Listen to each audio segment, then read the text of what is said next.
रामकृष्ण हरी. कुष्ठरोग्याला बरा करणारा गुरुचरित्राचा अध्याय 40.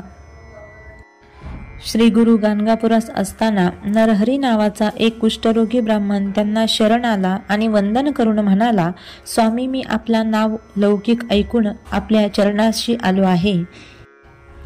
आपण अलौकिक प्रकाश देणारे ज्योतिस्वरूप आणि भक्तवत्सल आहात. मी पूर्वजन्मात फार पाप केले आहे, त्यामुळे हा भोग भोगावा लागत आहे. पण स्वामी, आता मला सहन होत नाही. मी अनेक व्रत केली, अनेक तीर्थ केले, अनेक देवांचे पूजन केले, पण काही माझी व्याधी बरी होत नाही. आता मी निर्धार करून आलो आहे. आपली कृपा झाली नाही तर मी प्राणत्याग करीन. श्री गुरु त्या ब्राह्मणाला म्हणाले, तू म्हणतोस ते खरे आहे. तू पूर्वजन्मी फार पाप केले होतेस, म्हणून या जन्मी तुझी ही अवस्था झाली आहे. आता मी जे सांगतो ते जर एकनिष्ठेने केलेस तर तू या व्याधीतून मुक्त होशील. श्री गुरूंनी त्याला एक उंबराचे वाळलेले लाकूड दिले आणि संगमावर भीमातीरी ते रोवून रोज त्याला 2 कळशा पाणी घालण्यास सांगितले. ज्या दिवशी या लाकडाला पालवी फुटेल त्या दिवसापासून तुझे कोड बरे व्हायला लागतील असे सांगितले. श्री गुरूंनी त्या विप्राला आज्ञा केली. त्यावर त्याचा विश्वास बसला. तो ते लाकूड घेऊन संगमावर गेला आणि भीमेच्या तीरावर त्याने ते रोवले. श्री गुरूंनी त्या ब्राह्मणाला जसे सांगितले होते तसेच आचरण त्याने करायला सुरुवात केली. अशा प्रकारे 7 दिवस ब्राह्मणाने उपवास केले. तो त्या काष्टाला वेळोवेळी 2 कळशा पाणी घालत असे. लोक त्याची थट्टा करून त्याला गुरुवचनापासून परावृत्त करण्याचा प्रयत्न करत होते, पण तो काही त्यांचे ऐकेना. श्रद्धेने तो आपलं कार्य करीतच होता.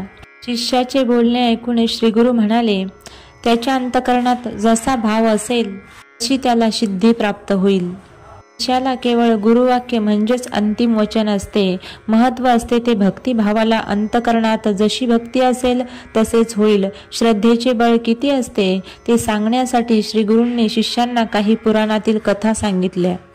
श्री गुरूंनी जसा भाव तशी सिद्धी ते हे तत्व शिष्यांना सांगितले. ते संगमावर गेले. हातातील कमंडलूतील अभिमंत्रित पाणी त्यांनी त्या शुष्क काष्टावर शिंपडले. तो केवळ चमत्कार होता.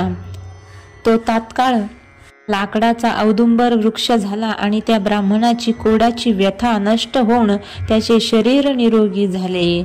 त्यानंतर अत्यंत आनंदाने नरहरी ब्राह्मणाने गुरूंचे स्तोत्र रचून त्यांची स्तुती केली. गुरु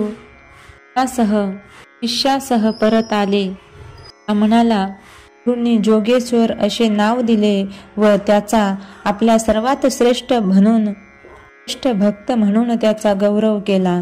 त्याच्या वंशातील लोक शास्त्र संपन्न होतील असा वर दिला. त्या ब्राह्मणाच्या बाबतीत श्री गुरूंनी जसे सांगितले तसे सर्व घडले. त्याला त्यांनी विद्या सरस्वती नामक मंत्राचा उपदेश केला. बघा, देवावर जर विश्वास असेल तर वाळलेल्या म्हणजे काडीला सुद्धा पालवी फुटली. हा आहे भगवंताचा चमत्कार आणि श्रद्धेचा सुद्धा चमत्कार. या सर्व गोष्टी घडण्यासाठी फक्त एकच भाव अंतकरणामध्ये असायला हवा, तो म्हणजे भक्तिभाव. रामकृष्ण हरी.